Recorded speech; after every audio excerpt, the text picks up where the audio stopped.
আমার ডেফিনেটলি খুব ভালো লেগেছে।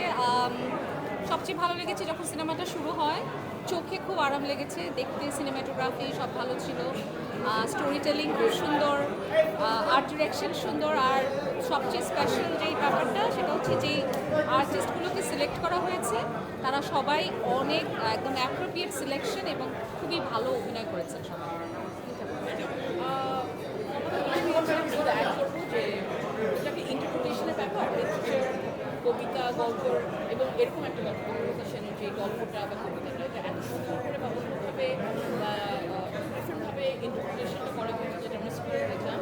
এবং অবভিয়াসলি উজ্জ্বলদার একটা বিউটিফুল ইন্টারপ্রিটেশন, ওটা দেখে যারা আসলে লিটারেচার নিয়ে কাজ করে বা ইন্টারপ্রিটেশন নিয়ে কাজ করে, আমার মনে হয় যে এই ফিল্মটা একবার না আরও কয়েকবার দেখতে হবে।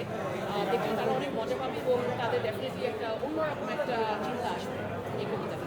অন্নদা সেনকে যে একটা ধাঁধা, অন্নদা সেন আসলে কে বা আছে কিনা, বা যে মিথটা আসলে রয়েছে বাংলা নিজের আসলে কত বললেন, এবং সোহেল মন্ডল যে গল্পটা আসলে বলে গেল বা তাকে তার ফোনতে যেটা বলা হলো সেটা আসলে কত সোহেল মণ্ডলের কাজ অসম্ভব ভালো ছিল না। আমরা এটা বলছিলাম, আমি আর কোনো একসাথেই ছিলাম, এবং সোহেল মণ্ডলের কাজ আসলেই খুব ভালো ছিল।